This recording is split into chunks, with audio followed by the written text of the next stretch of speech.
Bismillahirrahmanirrahim. Assalamualaikum warahmatullahi wabarakatuh. Amin ya rabbal alamin. Subhanallah wa bihamdi, subhanallahil azim. Adada khalqihi wa ridha nafsihi wa zinata arsyihi wa midada kalimatihi. Asyhadu an la ilaha illallah wa asyhadu anna Muhammadar Rasulullah. Allahumma shalli ala sayidina Muhammad. Assalamualaikum ya Rasulullah sallallahu alaihi wasallam wa ala alihi wa ashabihi wa man tabi'ahum bi ihsani ila yaumiddin. Rabbi a'udzubika min hamazati syayatin wa a'udzubika rabbi ayahdurun. Subhanaka la ilma lana illa ma 'allamtana innaka antal alimul hakim. Sadaqallahul azim wa sadaqa Rasulullah sallallahu alaihi wasallam. Yang pertama-tama yang saya hormati dan sangat saya cintai karena Allah Subhanahu wa taala, Abang Anda, Ketua Umum dari Ayo Cinta Masjid yang insyaallah senantiasa dilindungi, dirahmati, dijaga, dilimpah curahkan karunia, rahmat, ampunan, hidayah serta ridho dari Allah Subhanahu wa taala untuk Abang Anda beserta dengan keluarga, juga seluruh teman-teman dari ACM. Semoga selalu istiqomah dalam perbaikan dan kebaikan, berlimpah curah rahmat, ampunan, hidayah, ridho serta karunia dari Allah Subhanahu wa taala, dan teman-teman semuanya yang insyaallah selalu istiqomah dalam ketaatan kepada Allah dan Rasul-Nya. Alhamdulillah, puji syukur kehadirat Allah Subhanahu wa taala setelah kurang lebih 3 tahun terakhir saya ngisi di sini tahun 2019, teman-teman semuanya. Dan alhamdulillah bisa bersilaturahim lagi di momen sharing time bareng sama teman-teman semua yang salih dan salihah. Saya bingung nih mau ngebahas tentang rumah tangga atau pranikah kira-kira. Mau yang mana? Kita vote dulu. Mbak-mbak yang di belakang mau dibahas tentang rumah tangga atau pranikah? Pranikah. Oh, banyak singelilah berarti. Mas-masnya mau pranikah apa mau rumah tangga? Yang nikah baru beberapa orang, kayaknya mukanya muka-muka jomblo ini ya. Iya, soalnya agak sedikit ngenes gitu. Beda auranya sama yang udah nikah. Oke, saya akan coba untuk membawakan materi tentang pranikah. Mungkin ini insya Allah Bapak bisa jadi ilmu juga untuk kita sebagai orang tua yang punya anak-anak yang sudah siap untuk memasuki jenjang pernikahan. Saya berharap di Masjid Taqwa ini punya program pranikah, Bang. Dan saya insya Allah siap memfasilitasi walaupun dari jauh dari Bandung. Dengan kelas-kelas pranikahnya mau online dengan segala macamnya, insya Allah saya siap. Karena saya punya program pranikah yang memang baru kick off di bulan kemarin. Itu batch pertamanya, pesertanya kurang lebih sekitar 40-an orang. Dua calon, 2 pasang sedang menjelang proses ta'arufnya, Bang. Insya Allah. Jadi yang paling penting dari kelas pranikah itu adalah memfasilitasi. Jadi bukan hanya sekedar mengedukasi, tapi juga kita menjadi fasilitator untuk proses ta'aruf. Karena apa? Takutnya nanti ilmunya punya, akhirnya apa? Karena nggak ada fasilitatornya, balik lagi pacaran lagi. Atau judulnya ta'aruf tapi sering chattingan. Judulnya ta'aruf tapi sering WhatsAppan. Ini yang jadi masalah. Hati-hati ya Mbak ya di belakang, jangan mudah percaya sama buaya-buaya yang rambutnya hitam. Nah, ini para ikhwan yang di depan. Ya, hati-hati. Pak, kita sebagai orang tua juga jangan merasa bangga ketika anak kita pacaran, Pak. Karena lebih banyak mudorotnya daripada manfaatnya. Nanti insya Allah saya mohon izin untuk mengulasnya. Sebelum Isya ini saya untuk mukodimahnya dulu. Sebagai pengantarnya dulu. Saya mohon izin ngambil spidol dulu. Sebagai pengantar awal, kenapa pranikah itu sangat penting? Begini teman-teman semuanya. Pranikah itu diadakan bukan berarti kita sudah punya calon atau belum. Itu poin pertamanya. Kebanyakan para jomblo ngerasa angker dengan kelas pranikah itu. Kenapa? Kesannya, harus punya jodoh dulu nih, harus punya inceran dulu nih, harus punya sosok seseorang yang akan kita ajak untuk bertaaruf dan lain sebagainya. Bukan teman-teman. Justru kita ikut kelas pranikah itu tujuannya untuk apa? Untuk mempersiapkan ilmu dalam diri kita. Biar apa? Begitu masuk langkah pertama kita nggak salah. Kenapa? Di usianya teman-teman semuanya itu kecenderungan untuk mencari perhatian dan kasih sayang di luar dari perhatian dan kasih sayang orang tua itu sangat kuat. Betul kan? Pengen rasanya ada yang merhatiin, tiba-tiba malam, selamat malam ya Bobo, mimpi yang indah gitu. Itu pingin, pasti di momen-momen tertentu ada yang pengen ngajak jalan, ya kan? Di momen-momen tertentu ada yang ngasih kejutan buat kita. Di momen-momen tertentu ada yang ngasih ucapan, entah itu milad misalkan ya, atau misalkan kegiatan-kegiatan yang lain yang memunculkan prestasi kita dan lain sebagainya. Pasti kita punya keinginan untuk mendapatkan apresiasi seperti itu. Cuman ternyata Islam itu memberikan acuan dan arahan yang sangat jelas. Nah, sebelumnya temanya kurang lebih sebentar saya buka dulu. Aku kamu sehidup sesurganya Allah Subhanahu wa taala. Nah, saya mohon izin berdiri teman-teman semuanya. Bicara surganya Allah, bicara surga ini tujuan kita. Ya. Ini bicara surga, bicara tujuan akhir dari kehidupan kita. Mau kita seorang diri ataupun kita melibatkan keluarga kita, maka yang kita tanya pertama adalah Al-Quran. Ayat pertama tentang surga itu ada di Quran surat kedua ayatnya ayat ke-25. Ada syaratnya agar kita bisa masuk ke dalam surganya Allah. Di Quran surat Al-Baqarah ayat 25 ini Allah sebutkan syaratnya. Yang pertama kita punya iman. Yang kedua kita punya bekal yang namanya amal salih. Amal salih. Maka punya iman kita punya. Karena kita adalah seorang muslim. Apa buktinya bahwa kita memiliki iman? Buka di Quran surat ke-7 ayatnya 172. Ini jadi isyarat dari Allah bahwa kita semua terlahir dalam kondisi beriman. Itu pesan dari Allah Subhanahu wa taala. Selama orang tuanya adalah muslim. Kalau orang tuanya kafir, anak itu tetap seorang muslim tapi saat dalam kandungan orang tuanya. Dia adalah seorang muslim. Begitu lahir karena orang tuanya kafir, maka ini menghidupkan hadisnya Nabi bahwa fitrah seorang bayi itu adalah muslim. Orang tuanya lah yang menjadikan dia seorang Nasrani, Majusi, dan Yahudi. Kenapa ini saya kupas dulu? Biar teman-teman paham pondasinya dulu, ya. Sehingga nanti kenapa kita harus membahas tentang kelas pranikah? Kenapa kita harus saling menjaga satu sama lain? Kenapa kita harus merawat fitrah cinta kita satu sama lain? Ya, biar teman-teman paham dulu. Nah, setiap yang lahir maka dia memiliki iman atau seorang muslim. Karena kita beragama Islam. Nah, setiap muslim oleh Allah Subhanahu wa taala diberikan konsep hidup. Nah, konsep hidup itu disebut sebagai ad-din. Apa ad-din? Karena Al-Quran adalah pedoman hidup kita, maka segala sesuatunya tanya sama Al-Quran. Ad-din adalah Quran surat ketiga ayatnya ke-19. Inna dina indallahi Islam.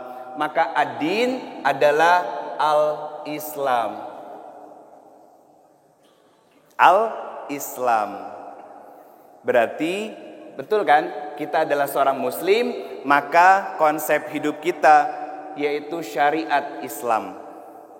Sehingga dengan syariat yang kita lakukan ini, kita punya bekal yang namanya amal soleh. Apa amal soleh yang harus kita lakukan sebagai seorang muslim ketika kita adalah seorang diri? Maka kita tanya dengan Al-Quran. Saya turunkan dulu ayatnya. Quran surat ke-49 ayat ke-13. Ini berkaitan dengan perintah Quran surat ke-24 ayat ke-32. spesifiknya di Quran surat ke-24 ayatnya ayat 26.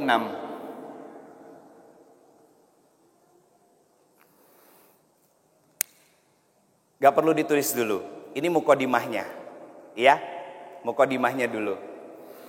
Apa yang harus dilakukan ketika kita seorang wanita dan seorang laki-laki yang ingin menemukan fitrah cintanya? Maka yang dibuka pertama Quran surat ke-24 ayat ke-32.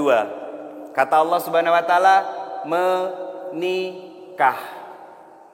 Ini adalah syariat dari Allah Subhanahu wa taala. Kata Allah Subhanahu wa taala, dan perintahkanlah orang-orang yang masih sendiri di antara kalian untuk ngapain? Menikah. Teman-teman semuanya, berarti menikah adalah syariat Allah. Nah, hebatnya Allah dalam setiap ayat-ayat yang bicara tentang perintah dan syariat, itu ujung pangkalnya pasti ada yang namanya janji. Ada yang namanya janji. Saya akan buktikan bahwa setiap ujung dari syariat yang Allah berikan itu adalah janji. Quran surat kedua ayat 183. Allah berfirman, ya ayyuhallazina amanu kutiba alaikumusiyam. Betul? Itu perintahnya, syariatnya. Ngapain? Puasa. Apa janji Allah? La'allakum tattaqun. Nanti kalau kalian puasa, kalian akan jadi hambaku yang bertakwa. Gimana caranya? Di ayat yang sama Allah kasih tahu, berpuasalah seperti orang-orang dahulu berpuasa. Jadi bukan puasa ala-ala kita, yang puasa nahan lapar, nahan haus, tapi mulutnya masih ngomongin orang, masih jelek-jelekin orang, sholat masih dilambat-lambatin, sedekahnya pelit, ya kan? Masih zolim sama orang lain, masih bermaksiat mata, bermaksiat telinga, bermaksiat pikiran, bermaksiat mulut, dan tangan, kaki, dan lain sebagainya. Itu belum berpuasa.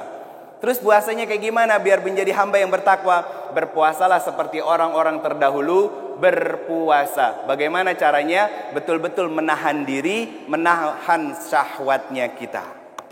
Itu yang diminta oleh Allah Subhanahu wa taala. Maka syariatnya namanya menikah. Janji Allah di ayat ini apa? Kata Allah, kalau mereka miskin, aku akan cukupkan mereka dengan karuniaku. Ini janji dari Allah, Pak. Bahwa harta itu bukan standar utama untuk kita menikahkan anak-anak kita. Jangan menolak seorang pemuda yang hanya bisa memberikan mahar sedikit untuk anak-anak kita. Karena apa? Esensi pernikahan adalah ijab kabulnya, bukan bermewah-mewahan. Ini pesan dari Allah. Selain itu, jangan juga gede gengsi sehingga kita mengabaikan tentang hal apa? Tentang hal rambu-rambu syariatnya Allah. Contohnya kayak gimana?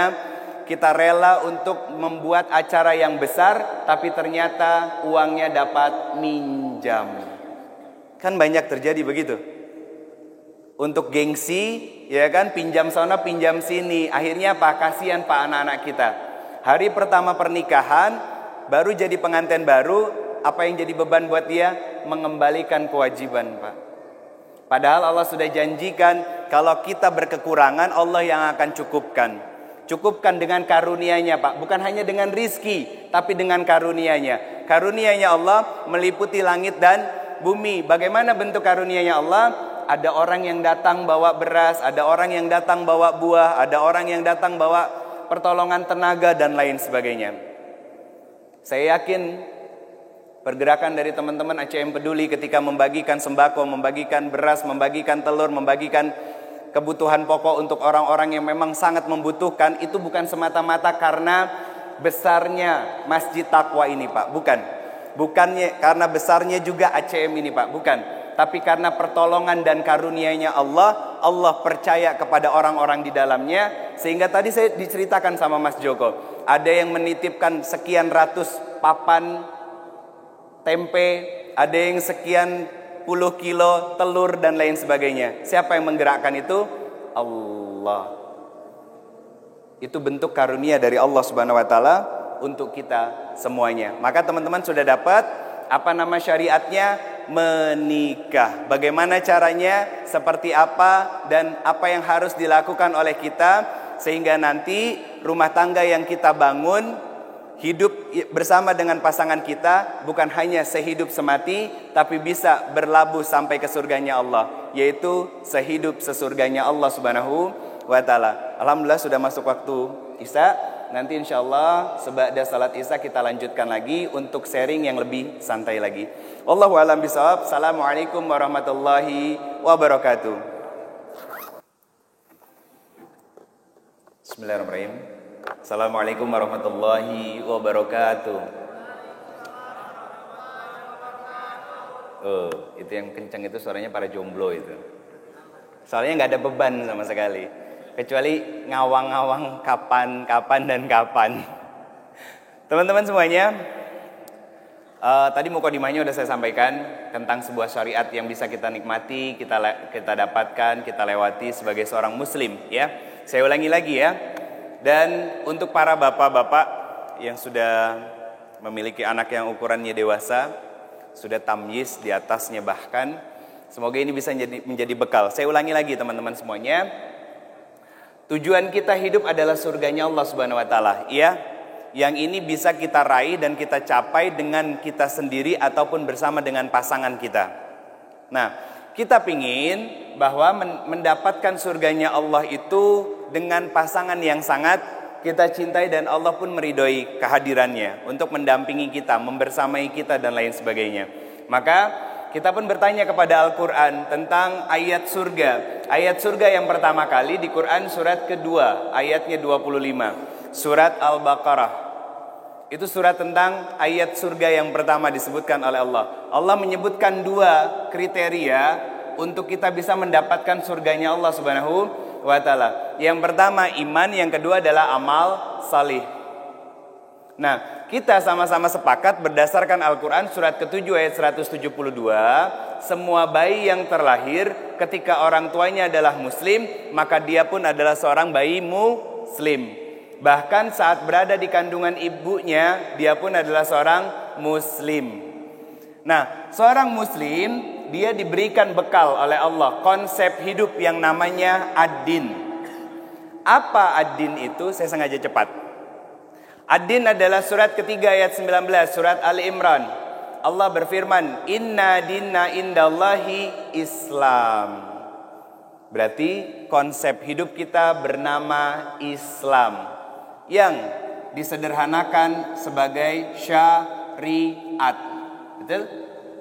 Ketika kita mengamalkan syariat, maka itu menjadi sebuah amal soleh buat kita. Berarti sudah ada relevansinya ya. Untuk masuk surga yang dibutuhkan iman dan amal soleh. Nah sekarang berarti kita tinggal menjalankan syariat-syariat yang Allah berikan, sehingga bernilai amal soleh di sisi Allah yang akan menjadi bekal untuk masuk kita ke dalam surganya Allah Subhanahu wa ta'ala. Sampai di sini saya selesaikan dulu ya. Saya akan tambahkan ayatnya lagi, porsinya.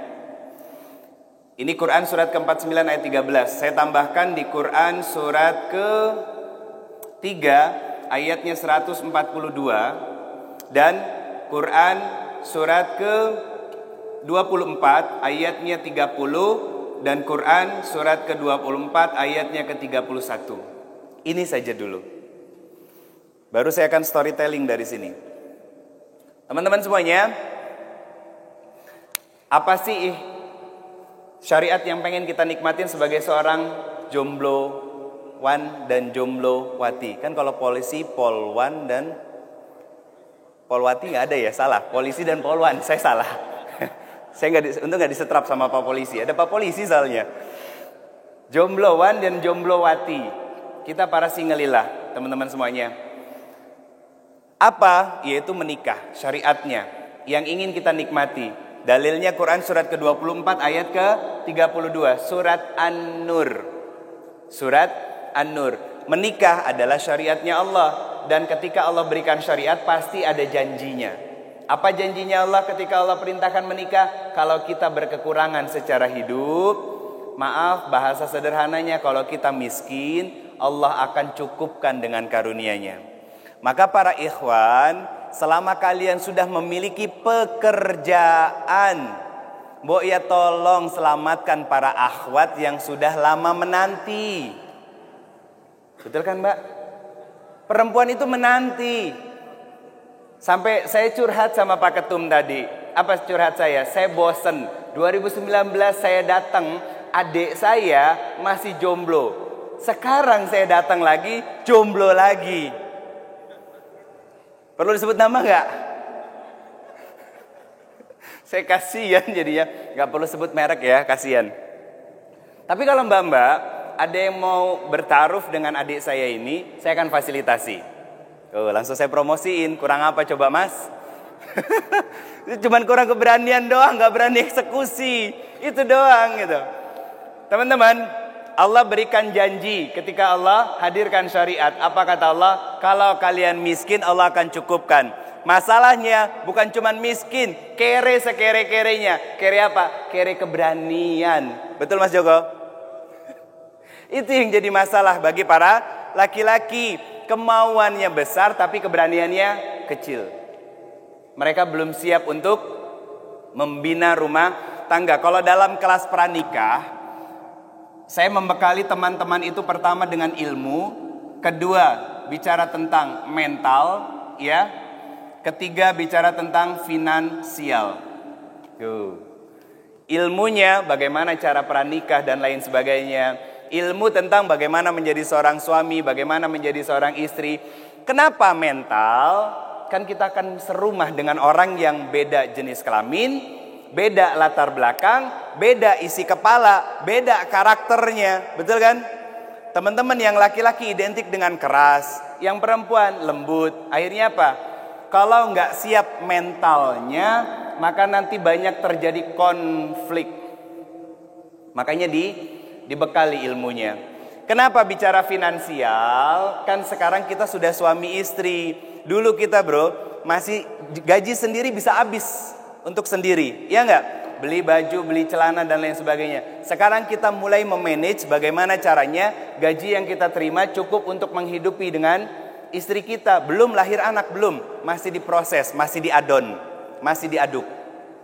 Yang belum nikah ya nggak bakalan paham. Ini yang dibekali. Nah, saya sekarang mau mengambil poin-poin kecilnya saja dari ilmu pranikah yang saya sampaikan pada kelasnya. Nah, teman-teman semuanya sudah sampai pada syariatnya, ya. Yang kalau seandainya kita lakukan ini, maka jadi tabungan amal soleh terbesar sebetulnya. Yang namanya rumah tangga. Kenapa saya katakan terbesar? Karena kita bersama dengan pasangan kita sampai kapan? Sampai mati. Maka segala aktivitasnya bernilai amal soleh di sisi Allah Subhanahu wa Ta'ala. Contoh sederhana yang disampaikan oleh Rasulullah SAW. Seorang suami dan istri saling menatap dengan kasih sayang, maka Allah akan kucurkan rahmat dan Allah akan gugurkan dosa-dosa di antara mereka berdua. Kalau belum halal, tatap-tatapan kan jadinya zina mata, betul? Tapi kalau sudah halal, justru malah berpahala. Pilih mana? Dosa atau pahala? Jelas pahala yang kita pengen. Maka saya berharap nanti teman-teman bisa pelan-pelan menjajaki, mempersiapkan diri untuk apa? Untuk masuk pada fase kehidupan yang sesungguhnya. Karena kalau kita rajin tahajud ya, 11 rakaat, 8 plus 3. Jomblo, tapi ada orang yang sudah nikah, ngerjainnya cuma 2 rakaat, lebih afdal yang 2 rakaat. Kenapa? Yang jomblo masih separuh, teman-teman. Kan belum sempurna. Nikah itu menyempurnakan separuh dari agama kita. Yang separuhnya lagi lewat ketaatan kita dan ketakwaan kita sebagai seorang laki-laki, sebagai seorang suami dan lain sebagainya. Nah, kelas pranikah itu rata-rata kayak begini. Cuman manas-manasin, cuman ngompor-ngomporin, tapi nggak pernah memfasilitasi. Yang terjadi di Bandung begitu, kebanyakannya. Jadi saya berharap nanti ke depannya bisa lebih banyak lagi tempat fasilitas-fasilitas agar kita yang sudah hijrah, udah ngaji, udah ke masjid, udah memperbaiki diri, udah punya kehidupan baru, mulai masuk menjajaki kelas pranikah lalu difasilitasi untuk masuk pada kehidupan yang sesungguhnya yang namanya pernikahan. Saya lanjut teman-teman semuanya. Kan mau nikah, gimana caranya? ada di Quran surat ke-49 ayatnya 13. Surat Al-Hujurat. Allah berfirman, "Ya ayyuhan nas." Wahai sekalian manusia. Allah menggunakan narasinya nas. Artinya semua, mau yang beriman gak beriman dipanggil sama Allah. Allah mau ngasih tahu, apa yang dikasih tahu sama Allah? Ya ayyuhan nas, inna khalaqnakum min zakar wa uns. Wahai sekalian manusia, asal muasal kalian ayahnya satu, ibunya satu. Berarti berbeda jenis kelamin. Ayat ini mematahkan tentang paradigma LGBT. Cukup dengan ayat ini sebetulnya. Yang kata mereka itu adalah hak asasi manusia dan lain sebagainya.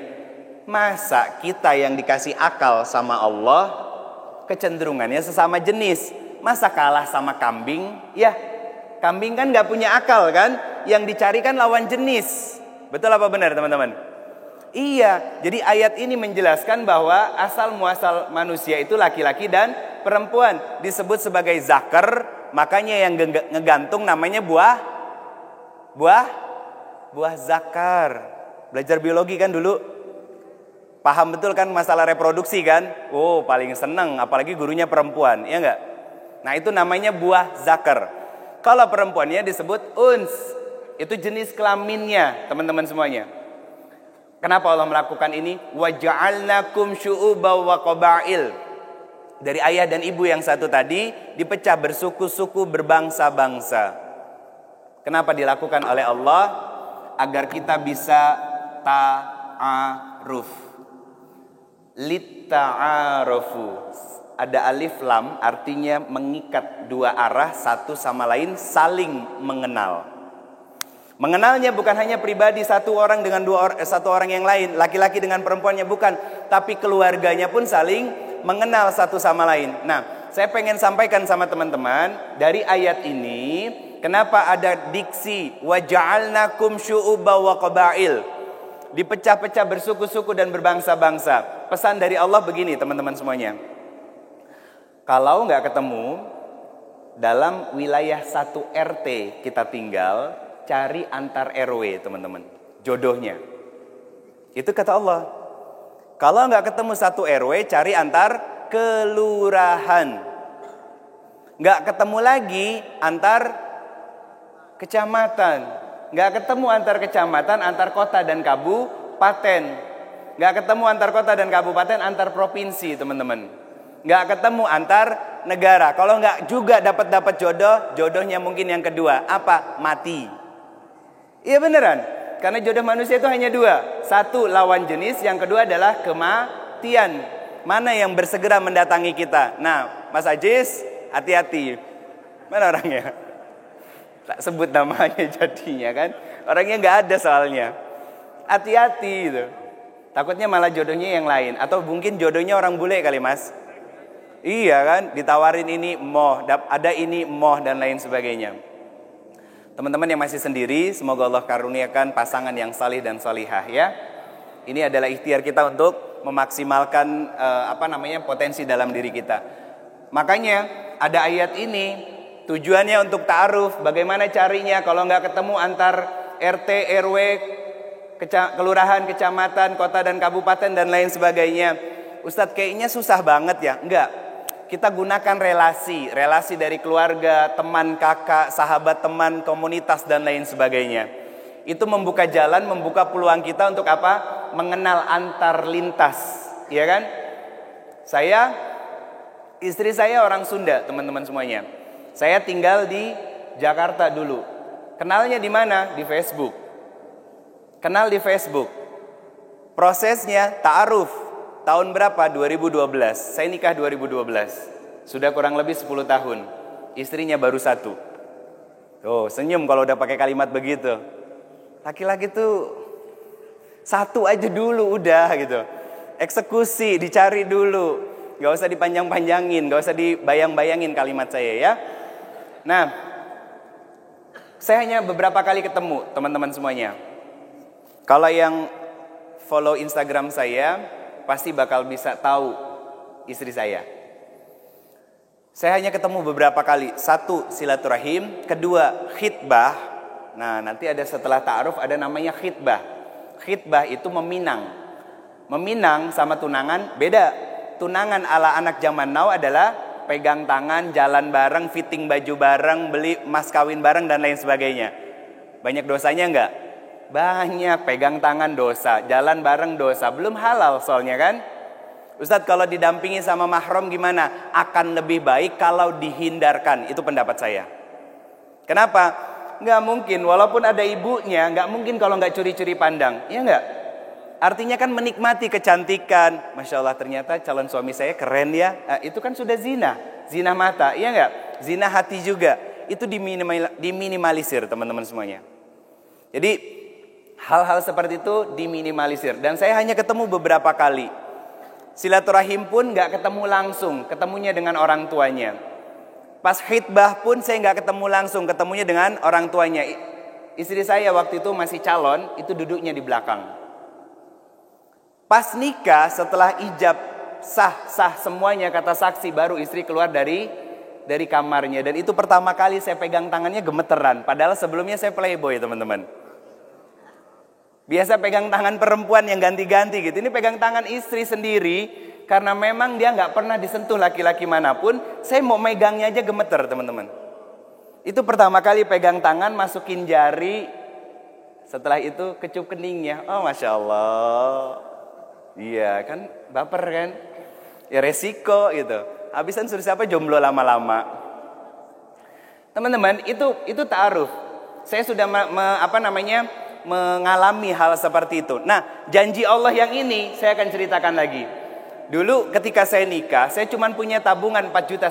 Habis, betul-betul habis. Kenapa? Karena habis bisnis kayu dan itu ditipu. Duit 130 juta lebih itu habis, ditipu sama rekan bisnis saya. Akhirnya apa? Saya kurungin dia ke penjara. Sisa tabungan 4,5 juta teman-teman. Parahnya lagi, saya baru resign kerja waktu itu. Baru resign kerja. Nafkah nggak punya, tabungan nggak ada, tapi berani ngelamar anak orang. Modalnya nekat. Karena saya belum punya ilmunya waktu itu. Yang saya harapkan adalah ketika itu saya diilhami oleh Allah dalam mimpi ada satu kalimat dari seseorang sepuh, rambutnya putih, berjanggut putih, pakai gamis putih, ngomong sama saya 1 Muharram. Maka itu yang saya tentukan sebagai tanggal pernikahan saya. 1 Muharram tahun 1434, 15 November 2012. Yang kata orang Jawa, 1 Syuro nggak boleh ngapa-ngapain. Betul ya? Pernah dengar? Saya tabrak tentang adat istiadat itu. Kenapa? Karena saya meyakini syariat Allah bahwa tidak ada hijrah setelah Fathu Mekah kecuali hijrah hati. 1 Muharram kan momentum hijrah ya. Itu saya jadikan untuk momen hijrah saya. Bukan hijrah fisik, tapi hijrah hati. Yang tadinya nelongso sendiri, sekarang ada yang menemani. Nemanin tidur, nemenin makan, dan lain sebagainya. Saya nikah pas khitbah itu teman-teman semuanya. Karena saya cuma punya tabungan 4,5 juta, saya seserahan buat orang tua dari istri, mama sama papa, cuman uang 3,5 juta. Dan itu diterima. Gak ada komplain apapun, gak ngomong, kok segini sih? Gak ada teman-teman semuanya. Demi Allah gak ada sama sekali. Dan saya betul-betul membuktikan janji Allah ini. Surat ke-24 ayat ke-32 ini. Begitu acaranya hajat, saya cuma pengen acara yang sederhana, yang gak neko-neko, yang gak riweh, yang gak repot dan lain sebagainya. Yang penting kumpul keluarga, kumpul tetangga, bisa ngundang anak yatim. Teman-teman semuanya, di hari itu alhamdulillah bisa ngundang anak yatim sekitar 56 orang. Yang setiap anak dikasih uang 100.000, entah amplop dari mana. Dihitung-hitung semua, acara pernikahan walimah saya ketika itu habisnya hampir 100 juta. Tahun 2012 ya, bukan sekarang. Hampir habis 100 juta. Acaranya di rumah teman-teman. Kerennya lagi, Allah maha keren kan? Kerennya lagi adalah setiap yang bantu tenaga, bantu bagian dapur, bantu masak dan lain sebagainya, pulangnya sudah bawa jinjingan masing-masing. Makanan habis, sehabis-habisnya gak ada sisa sama sekali. Ini keajaiban Allah. Ada yang datang Bawa buah, bawa beras, bawa sayur, bawa tenaga dan lain sebagainya. Hari pertama setelah nikah mama cerita, karena saya orang Padang dipanggil Uda. Pernikahan Uda sama Teteh, demi Allah mama cerita gak ngeninggalin hutang serupiah pun. Gak ninggalin hutang serupiah pun. Habisnya hampir berapa tadi? Hampir 100 juta. Miracle. Keajaiban Allah. Selama kita percaya. Kalimat ini untuk siapa? Para laki-laki. Percaya nggak sama pertolongan Allah? Allah berfirman di Quran surat kedua ayatnya 214. Kalau nanya tentang pertolongan Allah, maka kata Allah, katakanlah pertolongan Allah itu dekat. Iya kan? Masalahnya pertolongan Allah dekat ini kita yakin apa enggak? Kan banyak dari kita yang ragu-ragu. Maka di sini sebelum saya lanjutkan lagi dalam bab ta'aruf ini, saya akan keluarkan surat ketiga ayat 142. Kata Allah Subhanahu wa taala, am hasibtum an tadkhulul jannah. Jannah artinya apa? Surga. Oke, itu secara umum, ya. Kalau makna secara luasnya, jannah adalah kebahagiaan yang belum tampak. Karena apa? Segala sesuatu yang ada huruf jim dan nun, ingat, jim dan nun dalam satu kalimat, maka itu adalah ghaib, belum kelihatan. Oh, mati lampunya. Contohnya apa? Janin. Janin kelihatan nggak? Enggak kan? Apalagi? Jin. Kelihatan nggak? Jin yang lagi apes itu yang menampakkan diri. Karena fitrahnya jin itu nggak kelihatan. Maka jannah adalah kebahagiaan yang belum nampak di depan mata kita. Apa yang dipesankan oleh Allah Subhanahu wa taala? Am hasibtum an tadkhulul jannah. Kan kalian katanya tujuannya mau masuk surga, ya. Membina rumah tangga yang berujung pada surganya Allah Subhanahu wa taala dengan cara-cara yang kalian lakukan, yaitu dengan cara ta'aruf. Maka kata Allah, ingat, surga itu nggak murah loh. Gak gampang loh untuk masuknya. Ini kalimatnya, am hasibtum an tadkhulul jannah. Kata Allah, syaratnya apa? 1, berjihad. Yang kedua, sabar. Saya akan sedikit dalam di sini pembahasannya, teman-teman. Kenapa Allah menggunakan kata jihad? Jihad bukan hanya sekedar ngangkat pedang, ngangkat pistol, buat perang, buat tawuran, bukan, teman-teman semuanya. Jihad di sini saya akan mengambil kaidah dari para ulama, 3 turunannya. Pertama disebut sebagai ijtihad. Yang kedua disebut sebagai jihad itu sendiri. Yang ketiga yaitu mujahadah. Apa artinya? Saya jelaskan satu-satu. Ijtihad artinya tujuan atau visi. Ini satu sama lain insya Allah saling terangkai, teman-teman semuanya. Yang kedua, jihad aktualisasi secara fisik. Itu jihad. Yang ketiga, apa mujahadah? Mujahadah adalah melawan sisi emosionalnya diri kita.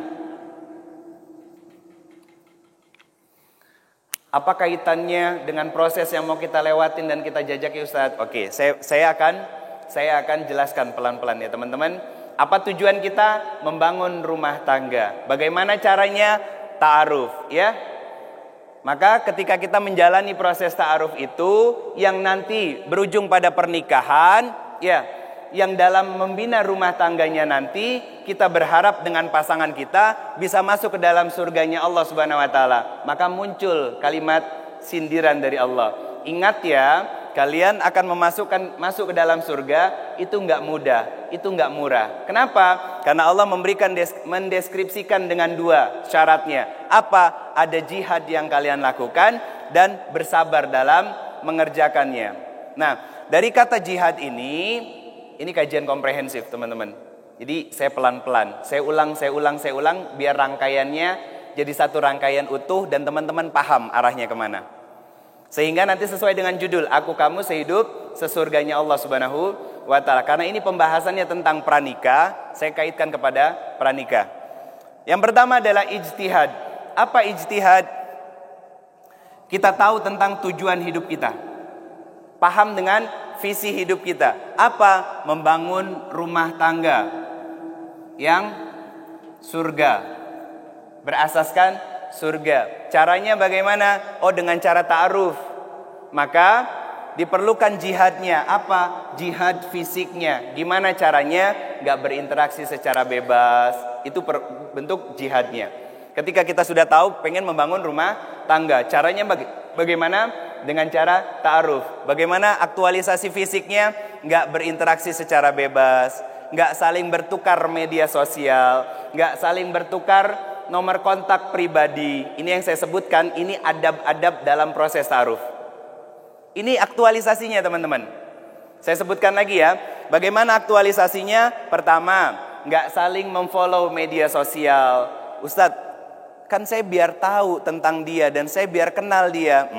Yakin itu alasannya? Nggak selalu benar begitu teman-teman. Kenapa? Karena saya yakin itu bukan alasan untuk kita bisa kenal sama seorang akhwat. Justru itu untuk mengobati saat kita kangen dan rindu sama dia. Tiba-tiba stalkingin media sosial. Dia lagi ngapain ya?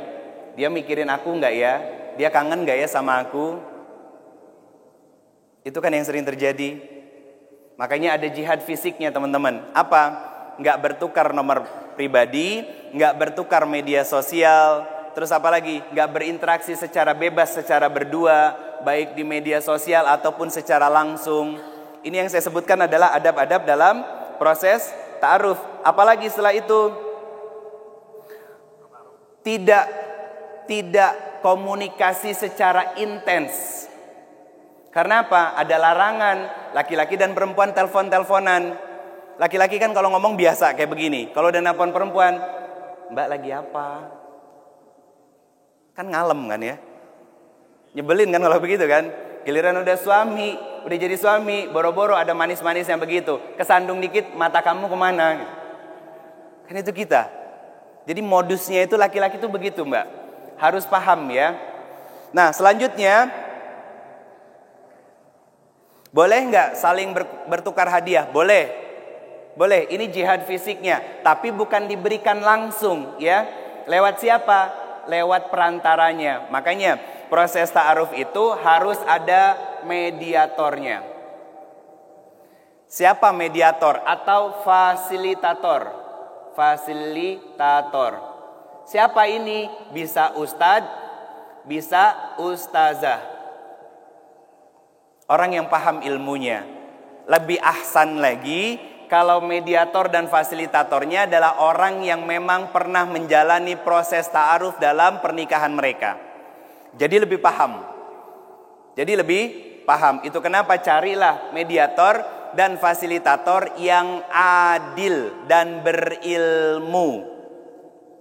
Karena apa? Kenapa dia adil? Karena dia punya rasa takut kepada Allah. Kenapa dia berilmu? Karena ilmunya nanti yang membimbing teman-teman semuanya terhindar dari kemaksiatan dan kesalahan. Ini jihad fisiknya. Nah, yang terakhir disebut sebagai mujahadah dalam proses ini. Bagaimana Ustadz? Maksudnya untuk melawan sisi emosional kita. Teman-teman, pasti kita ada rasa khawatir dan rasa takut. Dia jodoh aku bukan sih, tapi aku pengennya sama dia.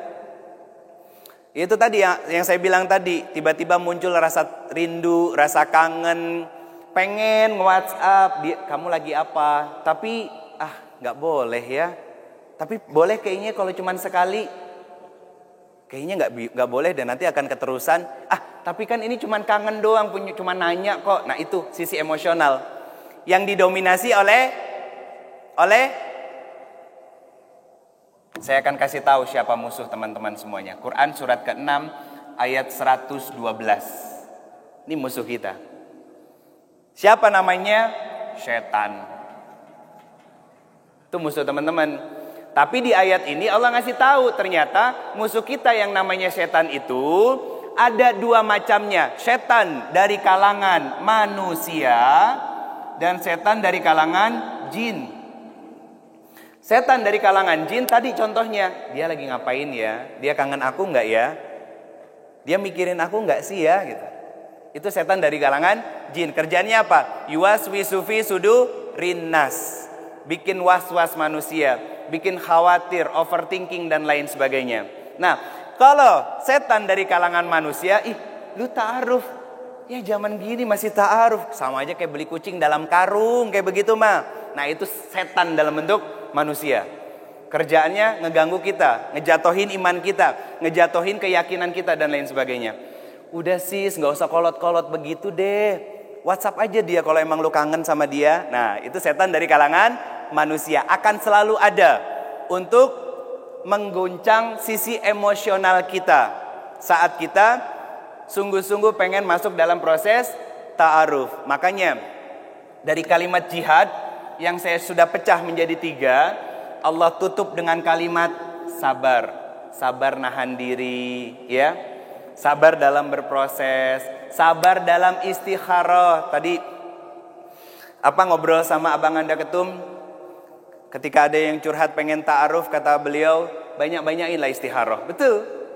Karena kebanyakan dari kita begini teman-teman, ta'aruf ya, istikharahnya baru seminggu, kok belum ada jawaban ya dari Allah. Di Quran surat ke-17, Quran surat ke-17 ayatnya ayat ke-11. Sifat manusia itu tergesa-gesa. Di surat Al-A'raf. Surat 17 surat apa? Al-Isra ayatnya ayat ke-11. Sifat manusia itu tergesa-gesa. Makanya Allah tutup dengan kalimat jihadnya ini dengan kalimat sabar. Apa yang kita inginkan? Jannah. Jannahnya berupa apa? Belum surganya dulu. Tapi kebahagiaan berumah tangga yang Allah ridhoi. Kan itu tujuannya. Ya. Maka kata Allah, bungkuslah itu semua dengan kesabaran kalian. Sabar menanti, sabar istikharah, sabar memantaskan diri, sabar mengilmui diri, sabar menabung, sabar mempersiapkan mental, sabar mempersiapkan ilmu, sabar mempersiapkan finansialnya dan lain sebagainya. Karena apa? Saya akan ceritakan sedikit dulu. Ini cuman pelengkap aja. Pertama, diri sendiri. Ini peran manusia di dalam Al-Quran. Hanya ada 4. Pertama, diri sendiri. Kedua, sebagai suami dan istri. Ketiga, sebagai ayah dan ibu. Keempat, sebagai makhluk sosial. Ini Al-Quran menjabarkan manusia dari 6.236 ayat. Peran manusia itu hanya 4 teman-teman semuanya. Pertama diri sendiri, kedua suami istri, ketiga ayah ibu, keempat adalah makhluk sosial. Nah ini semua perlu diilmui kita. Bagaimana menjadi seorang ayah, bagaimana menjadi seorang suami, bagaimana menjadi seorang istri.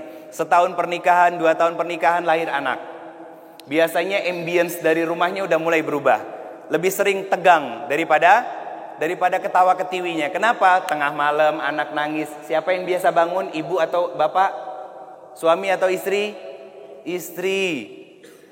Suaminya dibangunin. Papa bangun dong, aku udah capek nih, aku lagi gak enak badan. Aku lagi ngantuk mah, besok aku lembur. Ini harus diilmui. Bahwa masa bikinnya bareng, ngasuhnya masing-masing, kan gak adil dong. Nah hal-hal kayak begini kan ini jadi ilmu. Kata Allah, sabar. Ya, sudah sampai di sini, saya cut lagi. Ya. Lalu selanjutnya adalah kriterianya.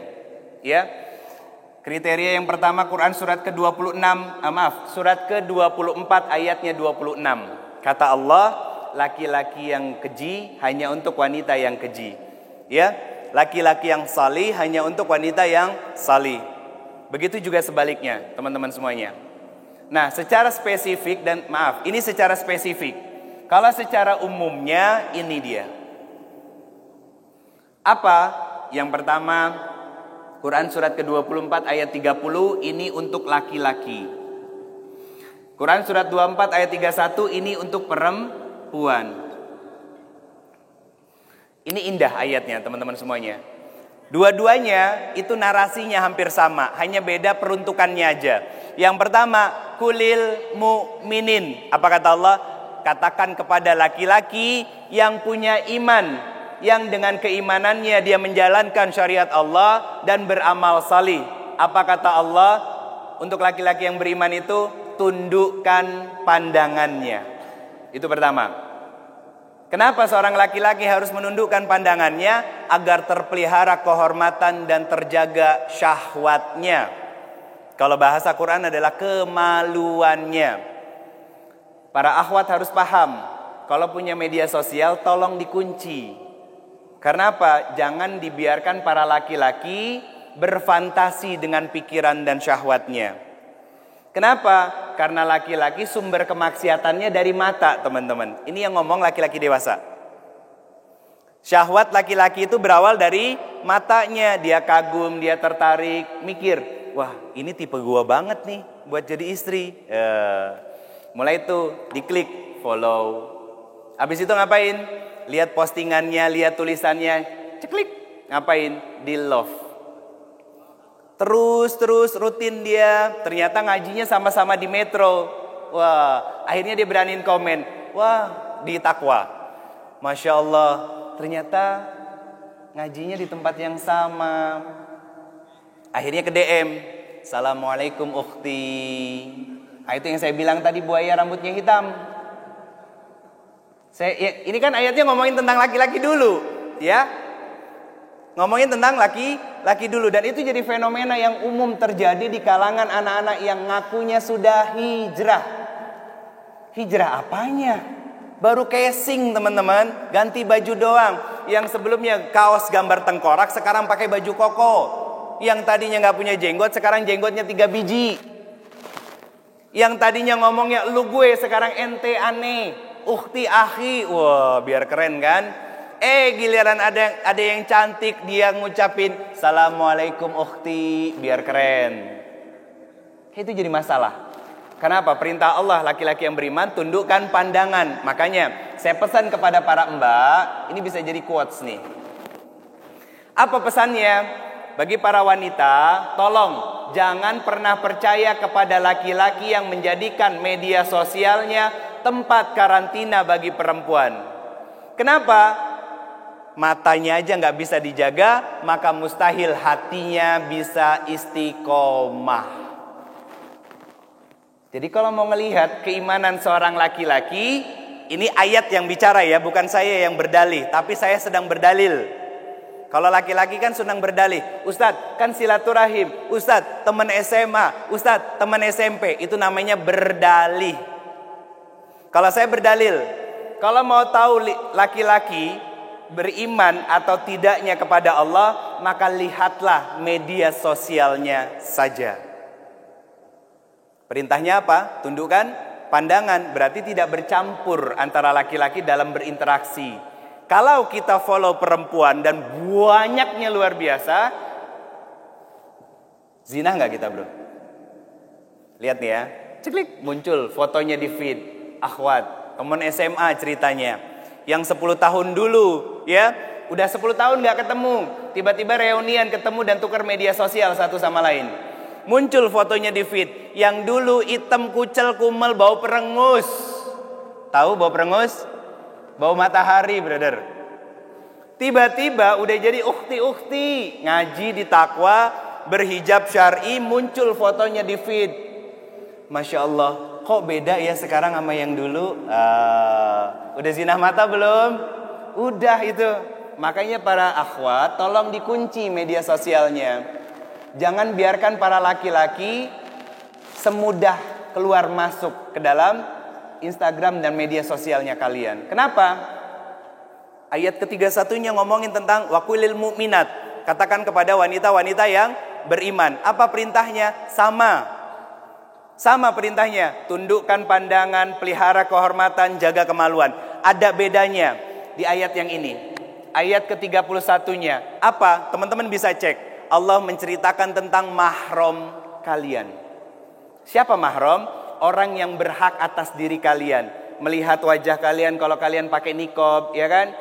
Melihat foto selfie-nya kalian, ya kan? Itu hanya untuk mahram. Maka saya berpesan tolong di-removein para ikhwan-ikhwan yang gak ada hubungan mahram sama kita. Sama kita sama sekali. Ini ketika saya ketemu ayat ini, Abang Anda, sejak pertama kali saya bikin Instagram, saya nggak follow akhwat sama sekali. Ketemu ayat ini. Kenapa saya nggak follow akhwat sama sekali, kecuali istri saya baru 1, mama saya 2, dan saudari perempuan saya. Kenapa hanya mereka yang saya follow? Karena saya pengen yang terlihat cantik di mata saya cukup istri saya saja. Akhirnya apa? Potensi untuk melakukan zina matanya kan ditutup sama kita. Betul nggak sih? Bukan malah terus dinikmatin. Ini prinsip loh teman-teman. Kan laki-laki yang baik hanya untuk wanita yang baik. Perempuan yang buruk hanya untuk laki-laki yang buruk. Nah, kriteria spesifiknya saya detailkan. Surat ke-24 ayat 30, surat ke-24 ayat 31. Tujuan kita kan pengen dapat surganya Allah, ya. Maka ini adalah bentuk jihad fisik kita, teman-teman. Yang di sini saya sampaikan tadi. Ini adalah jihad fisiknya kita. Bagaimana kita menjaga interaksi dan membatasi interaksi dengan lawan jenis. Nggak bermudah-mudah, nggak saling follow media sosial dan lain sebagainya. Ini masalah prinsip. Kalau bicara prinsip maka bicara iman. Dan iman itu nggak bisa ditakar. Betulan? Iman itu nggak bisa ditakar. Tapi outputnya bisa kelihatan. Akhlak yang baik, menjaga pandangan, menjaga lisan, menjaga perbuatan dan lain sebagainya. Gak munafik kok. Kita sebagai seorang laki-laki ngelihat cewek cantik, ukti-ukti gitu ya, bergetar gitu hatinya. Ya Allah, padahal lagi menikmati zina ya, tapi ya Allah, Masya Allah tuh hebatnya anak-anak yang udah hijrah sekarang. Kalau dulu anjir cantik banget, itu beda. Sekarang udah hijrah, Masya Allah. Beda kan brother? Iya, dulu belum hijrah ngomongnya anjir cantik banget. Kalau udah hijrah, Masya Allah, sedang menikmati. Betul, itu ciptaannya Allah. Ustadz kalau nggak kedip boleh nggak? Sama aja, nggak boleh. Kan katanya ada dalil Ustadz, kalau berkedip nanti dosa. Ya sama, lu nikmatin melotot ya sama aja. Teman-teman semuanya, ini konsep. Konsep yang harus dijalani oleh kita ketika kita pengen masuk pada fase rumah tangga lewat jalan ta'aruf. Ya, ini gambaran umumnya yang saya sampaikan buat teman-teman semuanya. Kalau mau lebih detailnya, siapa tahu nanti teman-teman dari Aceh mau bikin kelas pranikah secara online, jarak jauh, saya akan temani. Saya akan dampingi lebih detailnya lagi dan lain sebagainya. Tentang adab-adabnya, kenapa harus ada mediator, bagaimana menjadi seorang suami, bagaimana menjadi seorang istri. Nah, yang sering saya temukan itu adalah kenapa seorang laki-laki dan seorang perempuan takut untuk melangkah pada fase yang namanya rumah tangga lewat perjalanan pernikahan. Banyak, ini harus dipahami oleh teman-teman yang ikhwan dan akhwat. Setiap orang itu rata-rata punya inner child. Tahu inner child? Pernah dengar inner child? Pernah? Tahu nggak bro? Inner child apa? Inner child itu luka batin karena kesalahan dalam proses pengasuhan yang dilakukan oleh orang tua terhadap kita. Sehingga apa? Contohnya orang yang punya inner child itu adalah ada 2 yang saya amati. Masih ada beberapa contoh yang lain. Cirinya ada 2 yang saya amati. Saya keluarkan 2 saja. Yang pertama, kalau dia marah meletup-letup. Kalau marah dia meletup-letup. Yang kedua, kalau dia marah kadang diam sediam-diamnya, nggak bisa mengekspresikannya, gemeter semua badannya. Itu ciri orang punya inner child. Biasanya sebelum saya ta'arufkan, ya, kita coba untuk healing. Untuk healing dulu. Kalau bahasa saya sederhananya adalah berdamai dengan takdir Allah. Belajar untuk berdamai dengan takdir Allah. Artinya apa? Kita saling menerima satu sama lain secara pribadi, ya. Secara pribadi dulu. Secara diri sendiri. Ini harus disembuhin dulu. Harus disehatkan dulu. Harus dikembalikan dulu fitrahnya. Sehingga nanti kita akan mengatakan bahwa ya Allah, saya sedang mengikhtiarkan untuk berdamai dengan takdirmu. Maka segala takdirmu adalah takdir terbaik, dan cara pengasuhan orang tuaku adalah pengasuhan yang terbaik. Karena banyak dari kita anak laki-laki nggak dekat dengan bapaknya. Betul apa benar? Dan anak perempuan itu sangat dikekang oleh ayahnya. Sangat dikekang, protektifnya luar biasa. Yang jadi masalah bukan para akhwat, tapi para ikhwan yang nggak dekat dengan bapaknya. Akhirnya apa? Mereka jadi anak-anak yang pelin-pelan, nggak bisa mengambil keputusan, ya kan? Akhirnya apa? Mereka secara pribadi itu bukan bilingual, kalau dualisme dalam kepribadian dalam dirinya. Kadang dia baik-baik banget, tapi sekalinya marah, wow, ekspresifnya luar biasa. Kenapa saya bisa ngomong begini? Saya dulu punya inner child, teman-teman. Dan alhamdulillah atas izin Allah, istri saya yang membantu saya untuk sembuh dari inner child itu.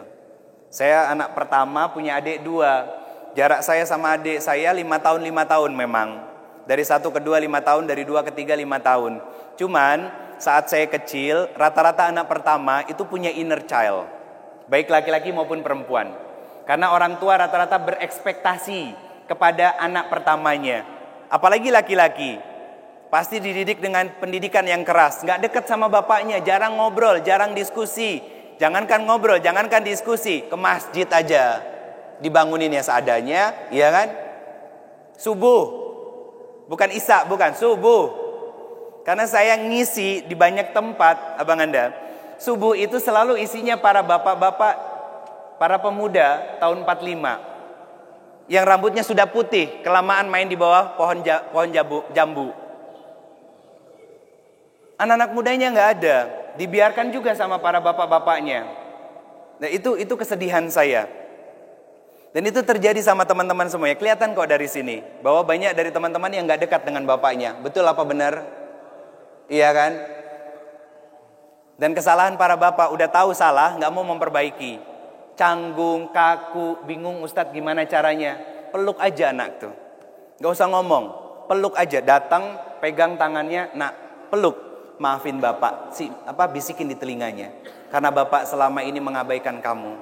Maafin bapak. Karena bapak selama ini hanya sibuk cari uang, cari nafkah. Merajut nama di luaran sana, tapi lupa untuk merajut keakraban dan kedekatan dengan kamu, nak. Cukup itu aja. Dilakukan oleh seorang ayah. Maka itu akan menggetarkan hati seorang anak laki-laki. Dan terkoneksi akhirnya jiwa bapak dengan jiwa anak laki-lakinya. Karena bentuk pride-nya, kebanggaan dari seorang anak laki-laki itu di bahunya. Iya enggak? Kapan ditepuk bahunya sama bokap? Belum pernah, jangan-jangan. Nah itulah makanya masalahnya. Sehingga apa? Salah pergaulan ya bang anda. Nongkrong sama anak-anak yang begajulan, anak yang bisa ngebegal, anak yang bisa ngeroyok. Saya punya sahabat, hobinya dia nyobek perut. Pakai belati yang melengkung kayak bulan sabit. Karena dia adalah bosnya para copet di Bogor. Allahu yarham. Dia cerita awal masuk baru sebulan udah bisa nyobek 2 perut dulu dia. Sama teman-temannya, "Wih, keren bro, lu anak baru udah bisa nyobek 2 perut." Yang nggak pernah dapat tepukan bahu dari bapaknya dulu. Kerasa kan? Iya kan? Ketika berprestasi cuman, wah, alhamdulillah. Padahal kita pengen dapat apresiasi yang lebih dari itu sebagai seorang anak laki-laki. Betul apa benar? Saya ngalamin, brother. Jadi itu yang harus disembuhkan dulu pada proses awal menuju proses ta'arufnya. Kenapa? Jangan sampai itu jadi bumerang nanti saat berumah tangga. Suami marahnya meletup-letup. Ya kan? Bahkan sudah jadi suami, ada anak cuek sama anaknya. Tadi pagi saya ngisi di Kalianda, siang sampai zuhur. Karena waktunya mepet, saya titipkan nomor WhatsApp saya, nomor pribadi saya. Saya wanti-wanti, ini nomor saya kasih, silahkan dicatat, tapi dengan catatan hanya untuk tanya jawab saja, bukan untuk curhat. Akhirnya ada 11 pesan yang masuk, dia nanya, di antara rata-ratanya suaminya yang bermasalah. Bermasalah gimana? Gak mau ke masjid, cuek sama anak-anaknya, gak mau cari nafkah, ya kan? dan lain sebagainya. Nah, itu adalah gambaran inner child dalam diri seorang laki-laki. Dan para mbak-mbak kan gak mau kan punya suami yang seperti itu. Dan para ikhwan pun gak mau kan melakukan kezoliman seperti itu kepada istri kita nanti. Maka disinilah kelas itu berperan. Bukan baperan ya, tapi berperan. Untuk apa? Untuk kita belajar mensinkronisasikan antara hati dengan pikiran kita, sehingga kita bisa berdamai dengan takdirnya Allah Subhanahu wa taala, yang itu akan menjadi sebuah kebaikan.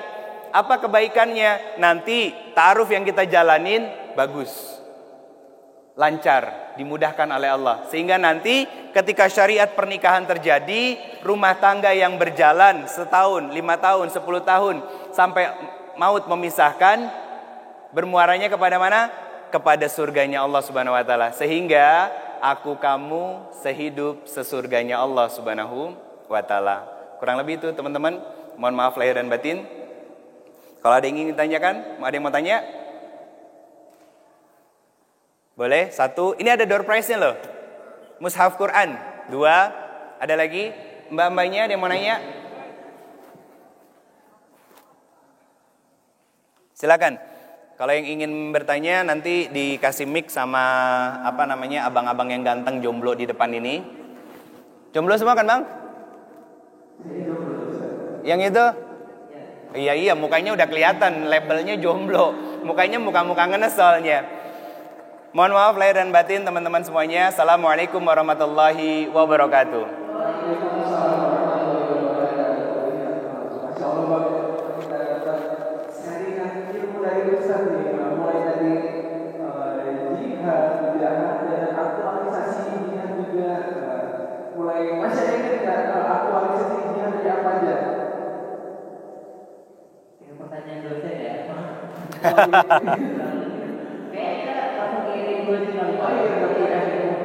Oke, kita mulai dari yang awal dulu. Mungkin dari yang perempuan ada yang mau bertanya, boleh angkat tangan.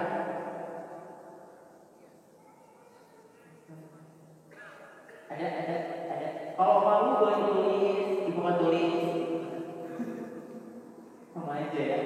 Ada. Nanti bakal dapat foto bareng sama Ustaz atau enggak? Oh, jangan. Jangan. Ustaz menjaga guys.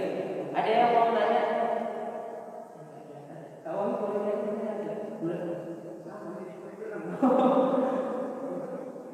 Gimana? Angkat tangan yang tinggi itu.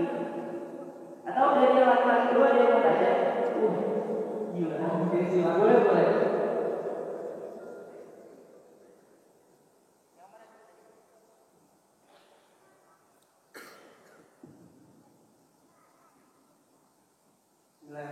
Assalamualaikum warahmatullahi wabarakatuh. Waalaikumsalam warahmatullahi wabarakatuh. Mas Ustaz, izin memperkenalkan diri. Sebelumnya nama saya Muhammad Ridho Marianda. Namanya sama mas. Di sini saya ingin bertanya Ustaz, atas penjelasan Ustaz tadi. Ya. Itu terkait dengan ilmu, kemudian mental, kemudian finansial. Ya. Pernah saya membaca bahwasanya orang yang baru menikah itu memang kendalanya itu di dalam finansial awal-awal nikah. Dan pernah baca di kalimat pertama itu karena kita belum tahu itu bagaimana Ustaz. Kemudian pertanyaan berikutnya, bagaimana Ustaz menghilangkan rasa keraguan kita terhadap rezeki ketika setelah menikah. Kemudian Ustaz terhadap anak-anak muda yang sekarang ini apa di era gemburan ayang-ayangan. Jadi Assalamualaikum. Gempuran apa tadi? Ayang-ayangan. Oh iya. Saya kira kayang-kayangan. Bismillah. Pertanyaan yang pertama, nggak selalu ujian pertama dalam pernikahan itu finansial. Mas Surya mana Mas Surya? Oh, udah pulang. Dia kan pengantin baru ya, saya mau tanyain. Betul nggak finansial? Nggak selalu kok mas. Justru malah kebanyakan itu dihantamnya itu di sini. Mental. Apalagi maaf ya. Saya ambil contoh yang pacaran. Itu kan banyak yang bohongnya ya Bu ya. Prosesnya kan. banyak ngibulinnya. Jadi diri kita versi lain ketika pacaran itu. Begitu udah nikah, wah kaget. Loh kok, loh dan loh yang lainnya. Banyak yang terjadi itu ini. Mental. Saya cerita lagi ya, kan tadi nikah nggak kerja ya. Saya kerja itu di bulan ke-5 setelah menikah. Saya dapat pekerjaan. Ngapain kerjaannya? Waktu itu di salah satu provider berwarna merah di Indonesia. Selama 5 bulan itu ngapain saya? Alhamdulillah secara finansial Allah gerakkan kita sebagai seorang laki-laki. Laki-laki yang pakai cara pernikahannya benar dan baik, itu akan dimudahkan oleh Allah untuk mencari maisyahnya. Untuk mencari maisyahnya. Nah, itu nggak selalu finansial teman-teman. Justru malah yang banyak itu adalah mental. Dan itu saya mendapati kasus itu dalam awal pernikahan saya. Kenapa? Pendidikan saya pendidikan ala semi militer. Kenapa? Papa saya orang Padang yang keras, ya kan? Dengan prinsip-prinsipnya dan lain sebagainya. Lah, dilalanya dapat istri orang Sunda yang alus-alusnya. Dan Masya Allah Tabaraka Rahman, saya bukan memuji istri saya hanya bercerita bahwa istri saya adalah anak rumahan, akhwat fillah, yang tidak pernah tersentuh oleh laki-laki manapun. Saya bersyukur banget. Dulu saya adalah seorang fuckboy, dapat istri yang tidak pernah tersentuh oleh laki-laki manapun. Tahu kan fuckboy? Tahu nggak fuckboy apaan? Hah? Tahu nggak fuckboy apaan? Playboy. Saya terakhir pacaran itu tahun 2010. Sebelumnya saya pacaran dengan A, bisa jalan sama B, C sampai Z. Demi Allah ini bukan dosa yang saya banggakan, bukan. Saya cuma pengen bercerita sama teman-teman. Saya bisa duduk di sini bukan hanya sebagai seorang penyeru, tapi saya mantan pelaku. Makanya paham sisi psikologi yang tadi saya jelaskan secara detail sama teman-teman, karena saya pernah ngalaminnya dulu. Artinya apa? Usia saya terpaut di atas teman-teman, itulah jumlah pengalaman yang saya miliki dibandingkan teman-teman yang sekarang duduk di depan saya dengan izin Allah. Makanya saya sampaikan secara detail kenapa ayat demi ayat saya keluarkan, saya berikan penjelasannya agar kita sebagai seorang laki-laki dan perempuan ketika ingin tujuannya adalah surga Allah, maka surga Allah tadi kan butuhnya cuma 2, iman dan amal salih. Dan ini adalah rangkaian amal soleh yang harus kita lakukan. Penjagaan diri, merawat diri, nggak berinteraksi secara bebas, ya kan? Menahan pandangan, menahan keinginan, menjaga pandangan, memelihara syahwat dan lain sebagainya. Itu kan amal soleh kita. Dan dibungkus dengan kesabaran. Nah, yang sering terjadi saat awal pernikahan itu adalah benturan mental. Karena apa? Banyak karakter yang beda. Iya kan? Kita nikah juga jenis kelamin beda. Gak mungkin kan main pedang-pedangan kan brother? Jenis kelamin beda, latar belakang beda, orang tua beda dan lain sebagainya. Nah di situ mulai penyesuaian. Oh suami saya kalau pagi abis dibangunin dia sholat tidur lagi. Ada yang begitu. Udah gitu sholatnya kesiangan. Terus lagi apa? Oh suami saya biasanya dia sarapannya agak sedikit lebih siang daripada umumnya. Kalau saya sarapannya pagi jam 7. Suami saya mungkin jam 9. Nah itu membiasakan. Dan itu yang sering terjadi benturan di awal. Yang pertanyaan yang kedua adalah, saya lupa. Oke, bagaimana cara menghilangkan keraguan-raguan dalam hal finansial? Ya. Dalam hal finansial, teman-teman semuanya, ragu-ragu itu karena lemahnya iman. Lemahnya iman karena kurangnya ilmu. Kurangnya ilmu karena gak mau duduk di majelis ilmu. Itu. Berarti solusinya apa? Udah dapet. Biar menghilangkan keraguan-raguan, maka sering-seringlah duduk di majelis ilmu. Kenapa? Ilmu yang kita dapat kita akan terhantarkan pada melakukan amal solehnya. Amal soleh itulah yang menjaga keimanan kita, keyakinan kita. Selain itu, bagaimana cara agar kita bisa menghilangkan keraguan-raguan kita terhadap Allah Ar-Razzaq, Allah Al-Ghani, Allah Al-Mughni? Kenali Allah. Itu aja. Kenali Allah. Teman-teman punya cermin di rumah? Punya nggak? Ada cermin? Pakai cermin itu bukan hanya untuk berdandan, memperbaiki pakaian kita, udah pas atau belum dan lain sebagainya.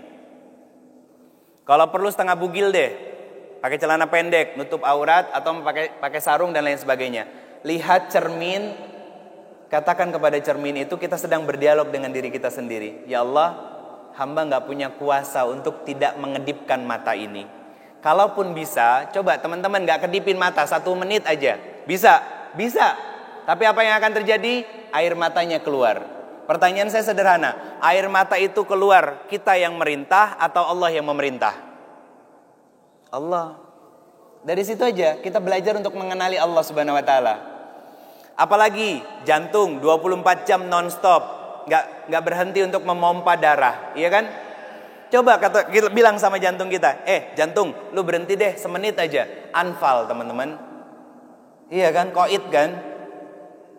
Bisa nggak kita ngelakuin itu? Nggak bisa. Artinya apa? Allah kuasa, kita tidak sama sekali. Allah kuasa, kita lemah. Itu proses mengenal Allah. Kita nggak minta, Allah masih kasih nikmat apa? Nafas buat kita, ya. Bahkan dalam kondisi tidur sekalipun, nafasnya tetap normal. Siapa yang ngasih itu secara cuma-cuma buat kita? Allah. Teman-teman, kalau udah mulai kebangun kesadaran pelan-pelan seperti itu bahwa nikmat yang ada di dalam tubuh kita itu berasal dari Allah, yuwaswisu fi sudurinas, rasa was-was yang ditiupkan oleh setan itu akan bisa perlahan kita deny. Terakhir, yaitu berdoa, a'udzubillahi kalimatillahi tammati min syarri ma khalaq. Ya Allah, hamba berlindung dengan namamu dari kejahatan setan yang hadir di depan, di belakang, di samping kanan, samping kiri, atas dan bawah, yang hanya akan menghadirkan rasa gelisah, rasa khawatir, overthinking dan lain sebagainya dalam diri saya. Kurang lebih begitu Mas. Itu yang kedua. Yang ketiga apa tadi pertanyaannya? Oh, ayang-ayangan. Kalau punya lingkungan dan teman-teman yang begitu, tinggalkan. Itu toksik namanya. Kalau kita betul-betul hijrah, Ustadz berarti mutus silaturahim? Enggak, jaga jarak, teman-teman semuanya. Menjaga jarak dengan hubungan, tidak intensif berhubungan dengan mereka. Kita jaga jarak. Ngobrol seperlunya, komunikasi seperlunya. Kalau diajak nongkrong, masih banyak opsi lain yang bisa kita lakukan. Teman-teman toksik seperti itu ada dalilnya kok. Quran surat ke-25 Al-Furqan ayatnya 27 sampai 29. Teman-teman yang toksik itu Allah gambarkan di surat ke-25 ayat 27. Kata Allah Subhanahu wa taala, aduhai, ini pengakuan kita nanti di hadapan Allah. Aduhai, kalau seandainya saya tidak menjadikan si fulan dan si fulan sebagai sahabat dan teman dekatku, maka aku tidak akan tergelincir dalam kesesatan dan kehinaan di dalam nerakanya Allah. Maka cari teman yang seperti apa? Ada di Quran lagi. Ini teman yang toksik, teman yang diinginkan oleh Allah adalah Quran surat ke-7 ayat 96. Walau ana ahlul qura amanu wattaqa la fatahna alaihim barakati minas sama'i wal ard. Kata Allah Subhanahu wa taala, dan seandainya penduduk sebuah negeri kan jumlahnya besar. Ya, yang terdiri dari jumlah-jumlah kecil, pertemanan, persahabatan, komunitas, circle organisasi dan lain sebagainya. Apa kata Allah? Amanu wattaqo, maka bertemanlah karena keimanan dan ketakwaan kepada Allah Subhanahu wa taala. Apa yang akan kita dapatkan? La fatahna alaihim barakati minas sama'i wal ard. Allah kucurkan rahmatnya, ampunannya, hidayahnya, ridhonya, kemudahannya dari langit dan dari bumi, sehingga persahabatan saling menguatkan dalam ketaatan dan kebaikan. Ada teman-teman, kalau nih ya, term and conditionnya, kalau betul-betul menjadikan Al-Quran sebagai pedoman hidup, bukan hanya sebatas pajangan di rumah-rumah kita. Kurang lebih begitu. Allahu a'lam bishawab. Ada lagi? Yang belakang-belakang dulu.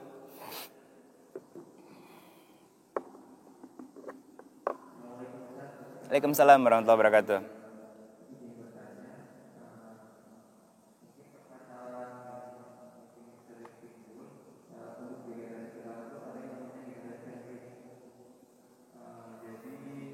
Dibuka dulu, Mas. Sorry. Nah, apa tadi istilahnya yang disebut? Oh, generasi sandwich. Oke.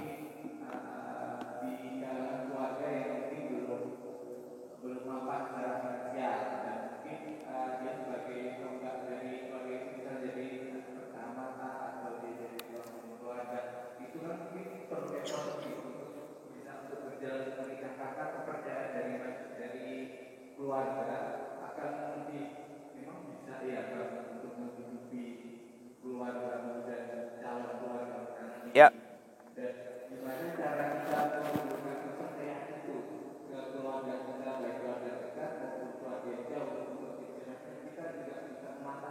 Iya.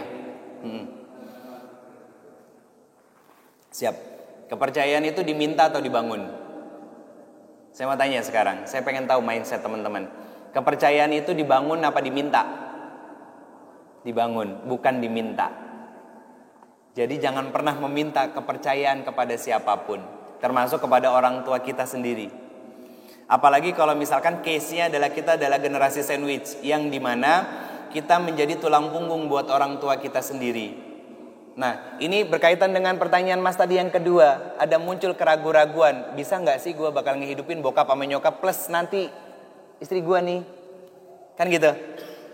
Nah, jawaban separohnya dari apa yang saya jawab tadi. Yang selanjutnya adalah berdoa minta kepantasan sama Allah.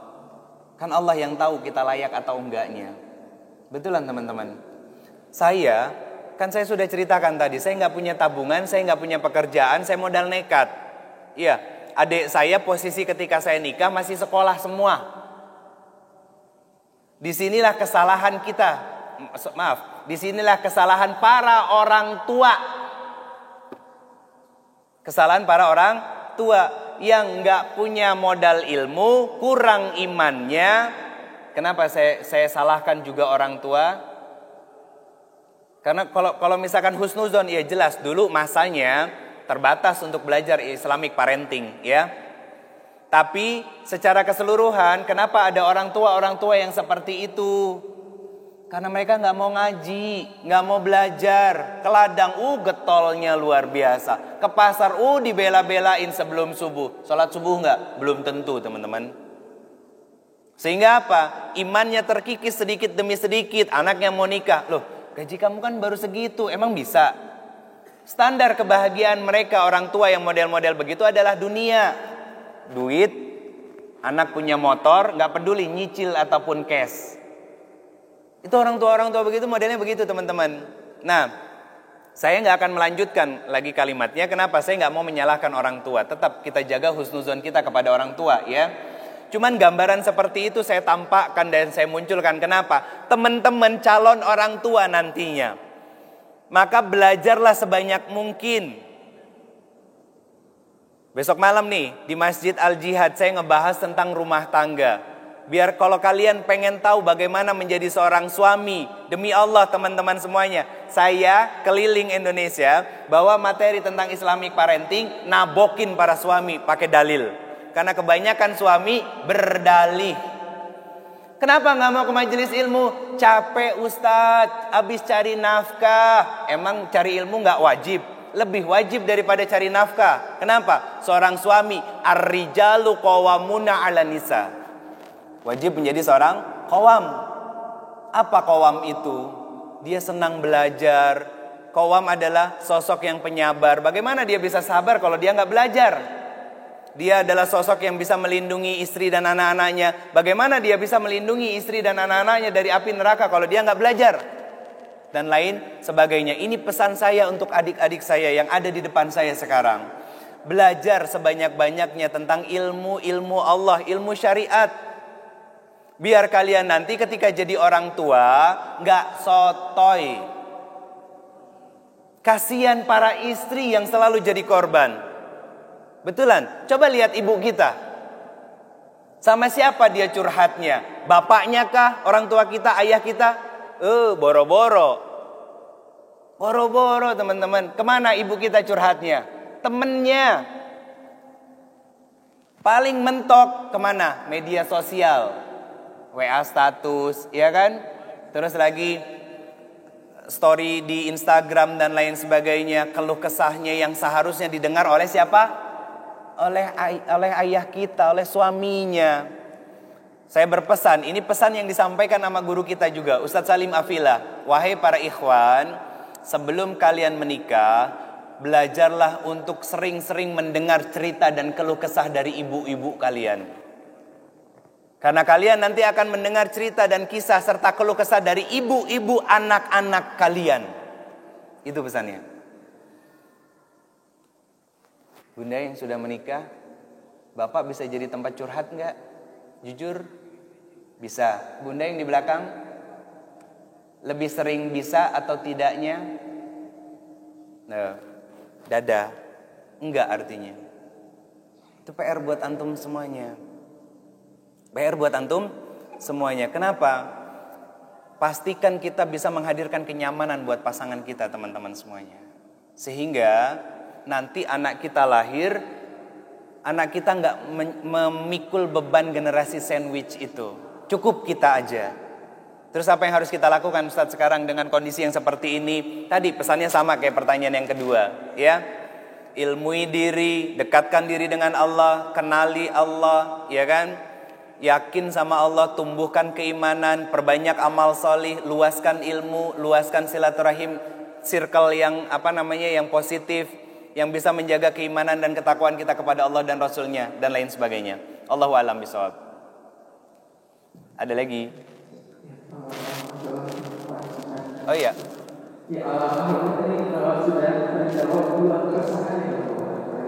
Oh iya. Oh bagian. Yep. Oke, tadi udah ada 2 pertanyaan dari Ikhwan. Sekarang mungkin bisa disimpan dulu teman-teman Ikhwan. Misalnya sabar, masih ada kita waktu masih panjang. Sekarang kita beralih ke yang Ikhwan. Silakan ini. Oke.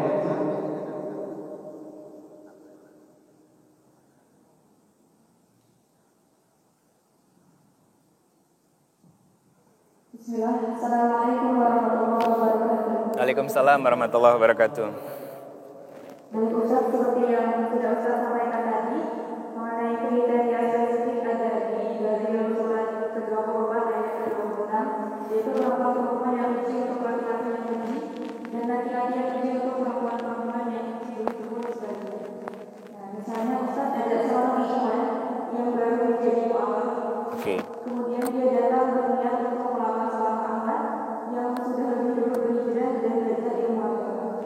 Kemudian pertanyaannya, bagaimana langkah atau keputusan yang bisa diambil oleh seorang akhwat tersebut? Minta keputusannya nanyanya sama saya, nanyanya sama Allah. Ya, gini, teman-teman semuanya, ini pertanyaan yang mirip model begini tuh berulang. Ustadz, saya pengen ta'aruf sama seseorang. Apa sih yang harus saya lakuin biar hati saya bisa tenang? Lah ya, minta ketenangan jangan sama saya. Yang ngasih ketenangan siapa? Allah. Surat Ar-Ra'd ayat ke-28. Ala bizikrillahi tatmainul qulub. Kenapa kita masih gak tenang? Kenapa kita masih was-was? Kenapa kita masih khawatir? Kan standarnya udah ketemu kan? Ala bizikrillahi tatmainul qulub. Berzikir, mengingat Allah, menyebut Allah akan bikin hati kita tenang. Kenapa sekarang hati kita gak tenang? Karena kita gak dekat dengan Allah. Simple. Jawabannya sesederhana itu. Nah, kalau case-nya seperti sekarang, kalau pertanyaannya apa yang harus dilakukan sebagai seorang ikhwan atau akhwat, kalau pertanyaannya adalah akhwat yang dekat dalam tanda kutip dengan seorang mu'alaf, ya, yang akhwatnya sudah ngaji dan lain sebagainya, apa yang harus dilakukan? Poin pertama dan paling utama adalah minta pertolongan dan petunjuk dari Allah. Kan Allah yang Maha tahu. Kalau kita suka sok tahu, iya kan? Itu yang sering terjadi. Wah, kok baru seminggu istikharah tiba-tiba hati udah tenang ya? Apakah ini jodohku ya Allah? Gitu. Itu bisa jadi Allah ngasih plot twist. Nah, kalau nonton Marvel pasti paham tentang plot twist. Jadi jalan cerita yang dibalik sama Allah. Karena apa? Itu tadi surat ke-17 ayat ke-11 bahwa sifat manusia itu tergesa-gesa, gampang puas, cepat terlena. Di situ Allah ngasih plot twist buat kita. Allah kan maha sutradara. Suka-suka Allah kan? Plot twistnya kapan dimasukinnya? Padahal apa? Ternyata begitu dilepas sholat istikharahnya, mulai dekat ternyata justru dihujani oleh kemaksiatan dan perzinahan. Akhirnya apa? Nangis, nyesel dan lain sebagainya. Poin pertamanya, libatkan Allah. Ya.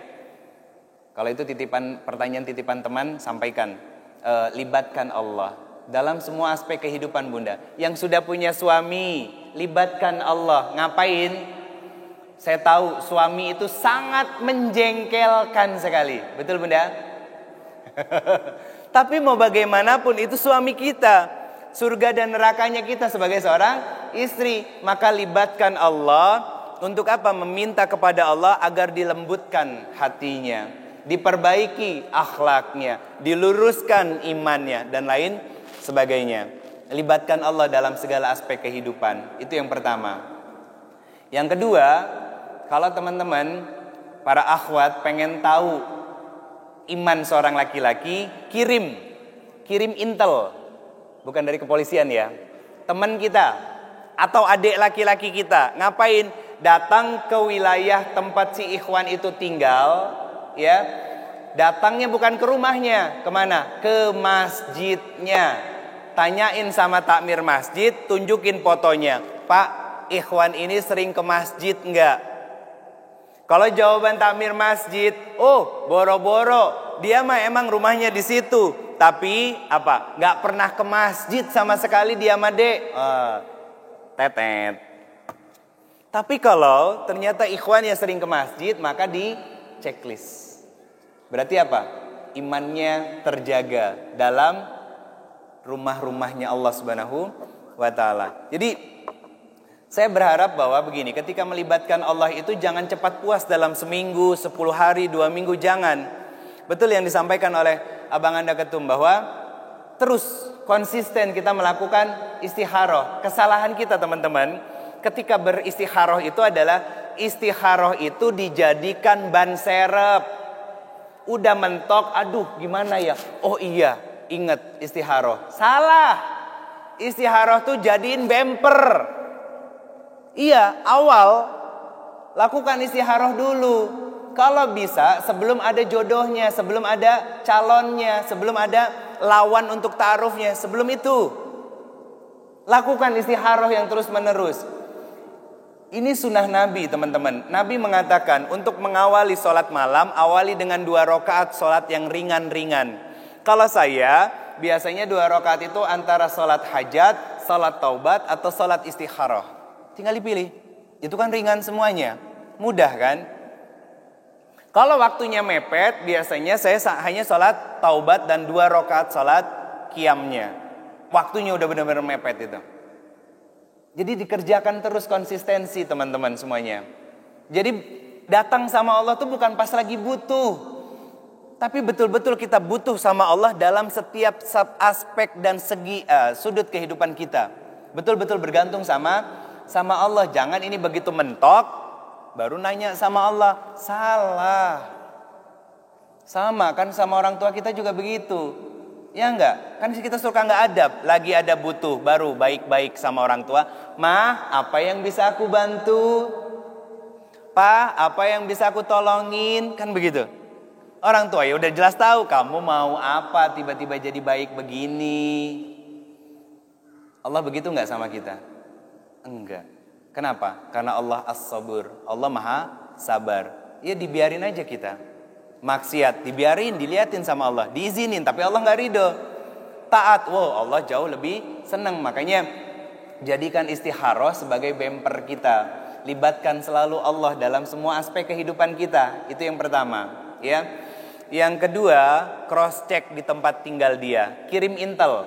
Kirim adik laki-laki kita, minta tolong sama kakak laki-laki kita. Untuk apa? Datang ke wilayah tinggalnya dia. Betul nggak dia belajar? Betul nggak dia ngaji? Betul nggak dia ke masjid? Betul nggak dia memakmurkan rumah-rumah Allah dan lain sebagainya. Yang ketiga, istikharah itu kan doa. Maka yang ketiga, sempurnakan doanya dengan doa-doa terbaik.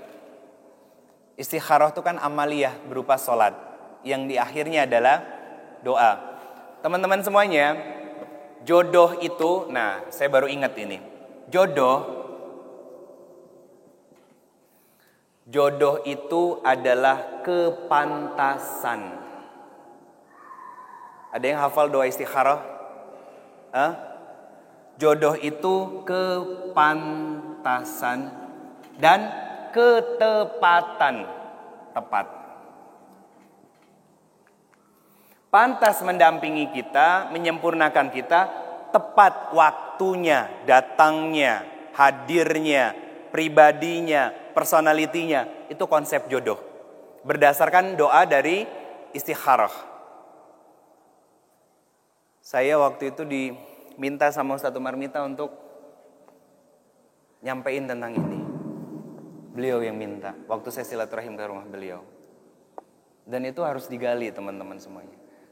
Jodoh adalah kepantasan. Saat Allah melihat kita pantas dan layak, maka jodoh itu datang.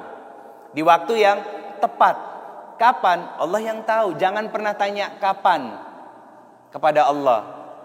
Tapi tanyalah how to, gimana agar kita bisa mendapatkan jodoh terbaik dari Allah Subhanahu wa ta'ala. Jadi poinnya dua. Yang pertama istikharah, yang di dalamnya ada doa-doa terbaik buat kita. Yang ketiga cross check, ya. Cross check ke lokasi tempat tinggalnya, siapapun ikhwannya, mau dia seorang mualaf ataupun bukan. Ya, pastikan bahwa dia betul-betul beriman kepada Allah dan Rasulnya dan terjaga keimanannya. Allahu a'lam bishawab. Ada lagi? Waalaikumsalam warahmatullahi wabarakatuh. Saya kaget dikirain yang nanya. Celingak-celinguk saya.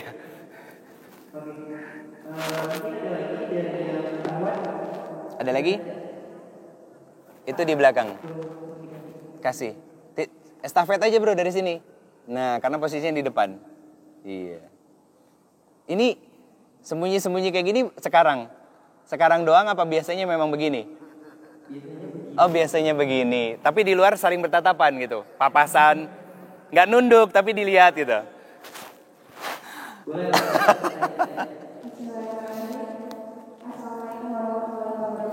Waalaikumsalam warahmatullahi wabarakatuh.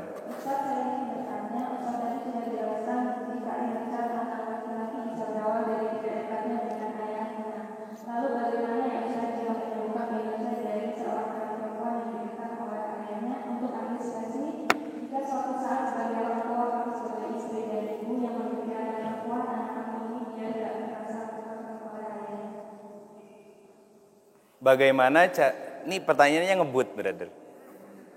Itu pakai nos beliau. Lapar kayaknya mbaknya. Bagaimana cara menyembuhkan inner child dalam diri anak perempuan yang tidak dekat dengan ayahnya? Ya. Nah, ini saya nanganin kasus ta'aruf yang seperti ini. Ayahnya meninggal di usia dia 1 tahun. Ya, Allah ganti dengan ayah sambung yang gak dekat plek-plek sama dia. Yang gak dekat sama sekali sama dia. Apa yang harus dilakukan? Maka ini treatmentnya dilakukan adalah menyelaraskan, ya intinya menyelaraskan hati dan pikiran. Itu yang pertama dulu. Yang kedua, kalau orang tuanya, ayahnya masih ada, maka saya akan mendatangi ayahnya. Kalau ayahnya masih ada, saya akan mendatangi ayahnya. Kenapa? Berdiskusi dan berdialog. Anak perempuannya perlu hadir atau enggak? Hadir. Untuk apa? Untuk mengobati. Jadi inner child itu rongga yang menganga, teman-teman semuanya. Inner child itu adalah rongga yang menganga di dalam jiwa laki-laki dan jiwa perempuan. Yang seharusnya itu diisi dan ditumpahi dengan kasih sayang, perhatian, manja, keakraban, diskusi, ngobrol, dialog dan lain sebagainya. Kalau nggak terjadi itu antara kita dengan ayah kita, baik laki-laki maupun perempuan, maka rongga itu tetap akan kosong, ya. Nah, disinilah proses yang saya lakukan kemarin itu adalah mendatangi ayahnya, menyampaikan tentang maksud dan tujuan dan lain sebagainya. Pertama dapat penolakan luar biasa dan itu nggak enaknya luar biasa. Itu kenapa saya katakan tadi di awal, fasilitator ataupun mediator dalam proses ta'aruf jangan asal comot sembarang orang, harus orang yang punya ilmu. Karena sisi-sisi seperti ini harus diperbaiki teman-teman semuanya. Puzzle demi puzzle-nya kan harus dirangkai, makanya gambarnya akhirnya utuh. Kalau itu nggak disusun sesuai dengan urutannya masing-masing, maka gambarnya nggak akan utuh dan pasti akan ada rongga yang hilang dari puzzle itu. Gitu. Ini harus praktek, Mbak. Karena sebetulnya ilmu-ilmu seperti ini memang harus praktek. Apa prakteknya? Datangi orang tuanya oleh mediatornya kalau memang sudah mau ta'aruf. Rata-rata ada beberapa yang nggak dekat dengan ayahnya ya. Saya kelihatan dari sini. Teman-teman sabar ya. Nah, gunanya untuk proses ta'aruf ada fasilitator dan mediator ya. Itu untuk sampai ke dalam ini teman-teman. Jadi bukan hanya kamu suka sama dia dan kamu pengen nikah sama dia dan kamu pengen nikah sama dia, bukan begitu doang. Ini CV-nya. Kalau ada yang mau ditanya, masuk dalam grup WhatsApp, bukan seperti itu doang. Kalau itu baru kulitnya doang. Tapi harus sampai masuk ke dalamnya. Ya kan? Kalau cuman makan kulit durian emang ada yang mau? Kan enggak kan? Harus berpayah-payah dulu bongkarnya. Betul Mas Joko? Akhirnya manis dan legit rasa yang kita dapat, iya enggak? Nah itu maksudnya. Sehingga apa? Nanti perjalanan rumah tangganya, karena apa? Kalau sudah betul-betul nanti ta'aruf dan klik, maka pesan terakhir saya, yang pertama kepada orang tua, yang kedua adalah kepada ikhwannya. Antum punya inner child, akhwat ini punya inner child. Salinglah menyembuhkan satu sama lain. Jadi di situ ada keterus-terangan. Saya nggak dekat sama abi saya nggak dekat dengan papa saya nggak dekat dengan bapak saya. Kata akhwat, ikhwannya juga ngomong, karena itu pertanyaan yang saya ajukan juga dalam proses ta'arufnya. Yang ikhwan juga bilang sama, aku juga nggak dekat sama papa saya, aku nggak dekat dengan ayah saya dan lain sebagainya. Nah disinilah proses kliknya terjadi. Saya akan mengeluarkan dalil Quran surat ke-57. Ayatnya 22 sampai 23. Surat Al-Hadid, besi, ya artinya. Ayat 22 sampai ayat 23. Apa kata Allah Subhanahu wa taala? Bahwa takdir manusia itu sudah ditentukan dan sudah ditulis di dalam kitab yang namanya Lauhul Mahfuz. Jadi di sini proses brainstormingnya, teman-teman semuanya. Bahwa apa yang terjadi, luka, sakit, kecewa, itu terjadi karena sudah dituliskan oleh Allah Subhanahu wa taala berupa takdir. Muncul pertanyaan, apa takdir itu? Takdir adalah pilihan yang Allah berikan kepada kita, yang pilihannya sudah ditetapkan oleh Allah. Apa pilihannya? 2, fa'alhamaha fujuraha wa taqwaha. Jalan fujur atau jalan ketakwaan. Yang nanti cabangnya banyak. Nah, takdirnya nggak mengenakan. Contoh sederhana, sakit gigi. Allah kasih takdirnya sakit gigi dan Allah kasih pilihan untuk kita. Pilihan pertama, ngeluh, ya Allah sakit banget, ampun. Pilihan kedua, jalan takwa. Ya Allah, Engkau berikan sakit gigi ini karena mungkin mulut ini banyak dosanya, banyak jelek-jelekin orang, banyak memfitnah orang, banyak ngomongin orang. Beda ya?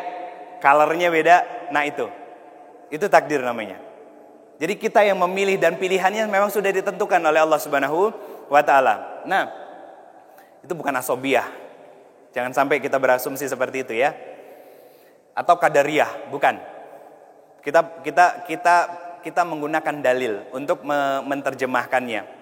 Salah satunya adalah Quran surat 57 ayat ke-22 sampai 23. Kenapa Allah melakukan itu? Kata Allah, agar ketika kalian diberikan nikmat, kalian gak berlebihan. Agar ketika nikmat itu dicabut, kalian sedihnya pun gak lebay. Itu pesan dari Allah Subhanahu wa ta'ala. Artinya apa? Kita hanya tinggal menjalani skrip dari Allah Subhanahu wa ta'ala dalam kehidupan kita. Yang menggunakan konsep hidup berupa ad-din. Apa? Islam. Jadi nanti ada proses sinkronisasinya. Proses untuk saling menerima satu sama lain yang nanti kan sudah saling terbuka tuh satu sama lain.